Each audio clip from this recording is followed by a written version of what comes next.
Halo teman-teman, selamat datang di channel Scalping Trader. Di video kali ini kembali saya buat list rekomendasi saham untuk teman-teman jadikan sebagai watchlist ya untuk trading di tanggal 17 Mei 2024 di hari Jumat ya teman-teman, di hari market terakhir di minggu ini. Nah, seperti biasa saya mau disclaimer kalau konten ini bukan ajakan beli dan jual saham ya. Jadi saham yang saya informasikan di sini berdasarkan hasil analisa saya dan saya harap teman-teman bisa melakukan analisa ulang sebelum melakukan beli dan jual ya. Jadi base-nya keputusan beli jualnya itu ada di tangan teman-teman masing-masing. Dan ya teman-teman harus paham juga kalau jadi trader itu ya punya resiko dan ya resiko itu sepenuhnya ada di tangan kita masing-masing ya seperti itu. Jadi saya harap teman-teman paham.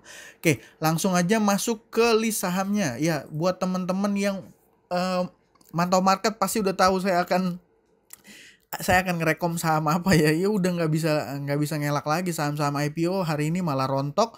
Dan ya sebenarnya udah terprediksi sih ya, udah mulai nggak enak. Dan ya di PP Universe ya yang perform ini, saya kasih sedikit ke teman-teman bagaimana point of view-nya saya terhadap market untuk planning trading besok. Nah, sebelumnya kemarin saya nggak buat video ya teman-teman karena ada kesibukan, ada keperluan. Jadi kemarin saya nggak buat video, tapi saya sharing ke teman-teman yang sudah join di YouTube membership. Dan itu saya sharingnya pagi-pagi ya teman-teman.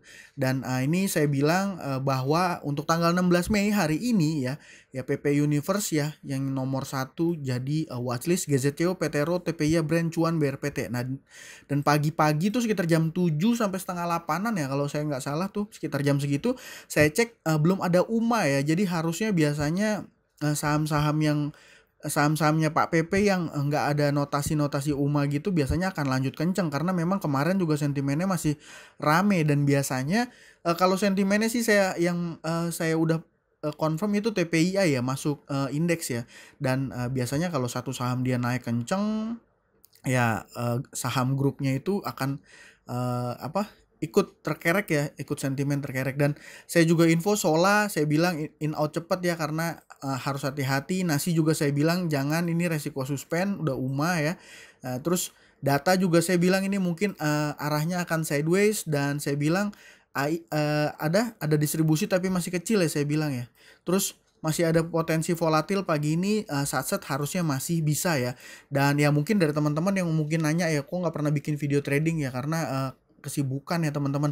Jadi bahkan pagi ini aja saya entry itu nggak di 09 market open, saya entry ya. Jadi setelah 10 menit 11 menitan market open saya baru ikutan entry, dan ini pun saya entrynya dari handphone ya, Ya, jadi nggak bikin konten karena ya saya ada pekerjaan juga gitu ya. Dan hari ini ya bersyukur cuan walaupun ada merah di saham MSKY dan MNCN ya. Di saham-sahamnya Pak HT memang saya mungkin hokinya kurang begitu bagus ya, sering kegocek ya. Ya walaupun nominalnya cukup lah ya untuk makan siang gitu ya teman-teman. Kita akan langsung masuk ke pembahasan sahamnya ya teman-teman. Yang pertama tadi saya info PP Universe ya, ini udah nggak diraguin ya. Bahkan saham sekelas BRPT yang liquid, super liquid, dan ini bisa pakai margin ya, pakai ini ya, dana dari sekuritas, ini malah naik sampai ARA. Dan teman-teman ini menurut saya luar biasa sekali ya. Nggak mungkin besok dia nggak ikut naik ya, kecuali kalau seandainya dijegal sama regulator ya. Terus saham Brand juga 4% gitu kan, GZCO juga. Tapi ini GZCO kalau saya perhatikan mostly yang main sepertinya retail nih teman-teman ya, sepertinya retail. TPIA juga TPIA enggak ya, 0,27 ya, tapi dia masih ada akumulasi juga. Nah, ini kalau GZCO saya perhatikan yang main retail ya, Jadi di data Broksumnya itu, net buy-nya itu CP, PD, XL, AZ ya. Mungkin asumsi saya ini retail ya. Ya, dan tapi punya powernya juga lumayan dan bikin saham ini naik ya, terkerek biasanya satu grup naik. Dan ini menurut saya udah ya tanpa ada keraguan kalau teman-teman besok mau trading, fokus utama teman-teman harus di saham-sahamnya Pak PP menurut saya ya. Ini sorry internetnya agak ini ya, semua sahamnya Pak PP hijau, dan yang paling besar kenaikannya BRPT, GZCO dan juga Cuan. Brand sama PTRO juga naik, hanya TPIA ya yang nggak perform kencang, tapi menurut saya besok masih akan rame. Jadi kalau teman-teman mau trading besok, saran saya masih akan pantau saham-saham Pak PP, saham-saham IPO menurut saya udah kurang begitu oke ya, walaupun masih tetap bisa juga dipantau. Mungkin tambahannya adalah saham baby. Saham baby ini sebenarnya saham yang menurut saya ini agak unik ya, dia diakumulasi terus tapi harganya nungkik terus. Dan per 2 hari terakhir ini kalau saya pantau ini ada mulai tanda-tanda reversal ya. Ini mulai ada tanda-tanda reversal nih kalau kita perhatikan. Nah ini ya, ini udah daily. Nah kalau diperhatikan udah mulai ada tanda-tanda ya, ini udah mulai ada tanda-tanda pembalikan arah. Ini saya tutup dulu. Nah ini ya, terlihat di sini saham baby ada naik dengan langsung arah ya. Dan kalau saya lihat kalau nggak salah nih average transaksinya juga nih dekat-dekat arah ya. Ini menurut saya ini menarik untuk teman-teman pantau. Dan kalau seandainya ngelihat chart polanya seperti ini, kalau seandainya teman-teman besok ada dapat barang gitu ya, mungkin jangan terlalu cepat jual, mungkin bisa lihat-lihat dulu ya. Ini menurut saya saham baby menarik. Menurut saya saham baby menarik ya. Seperti itu. Dan mungkin kalau ada teman-teman yang suka ya, mungkin kalau ada teman-teman yang suka dengan saham-saham yang mau nangkap, coba-coba lihat potensi dead cat bounce ya, atau nangkep pisau jatuh, mungkin bisa juga pertimbangkan untuk lihat-lihat saham MPXL ya. Kenapa saya bilang saham MPXL? Karena hari ini dia turun 10% ya, turun cukup dalam 10%, tapi data transaksinya ini ada akumulasi ya. Broker Beki kalau saya nggak salah ya, broker Beki. Dan ini dia jadi menonjol sekali ya, dia beli 200.000 lot. Dan top 2-nya CCXL ini di bawah jauh sekali ya. Dan kalau saya perhatikan, saya berasumsi ini ditahan ya teman-teman, ini ditahan. Dan kalau kita tarik nih dari mulai dia listing Mei 2023 ini, hari ini adalah low-nya dia ya, all time low-nya dia.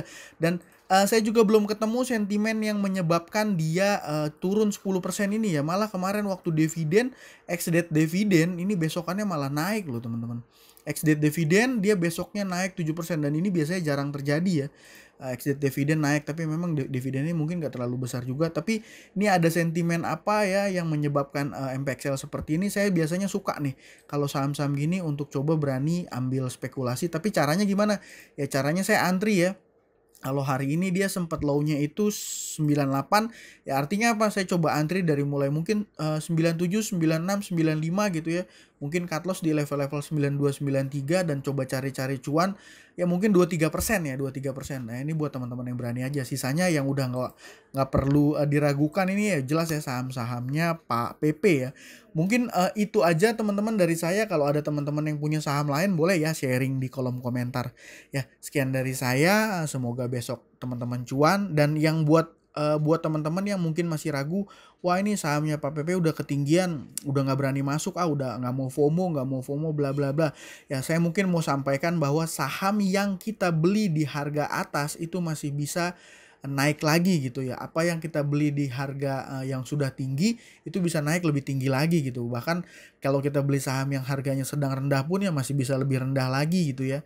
Jadi kalau untuk sahamnya Pak PP kesampingkan sedikit, udah di atas, kesampingkan sedikit masalah valuasi yang udah terlalu mahal, kesampingkan sedikit banyak komentator saham yang merasa ini mustahil gitu ya. Jadi kalau kita niatnya untuk trading teman-teman, cari cuan ya, kita trade what you see ya. Maksudnya kita melakukan trading itu berdasarkan apa yang kita lihat gitu. Jangan berandai-andai melakukan apa-apa gitu. Kita lihat bid overnya aja, harga saham itu naik karena di HK ya teman-teman.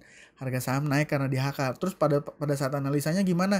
Ya bisa pakai chart 1 menit, lihat trade book gitu ya, dan lihat buying power juga gitu ya. Intinya sih itu. Kalau teman-teman yang nggak berani trading di saham Pak PP ya mungkin menurut saya sayang ya, karena Mei ini malah indeksnya nggak bagus ya. Beranikan diri aja lah teman-teman. Kalau nggak berani ya kayak saya di GZCO ya, masuk dikit keluar gitu ya, sekedar sharing dari saya gitu ya. Ya mungkin itu aja. Terima kasih buat teman-teman yang sudah menonton. Salam cuan, thank you.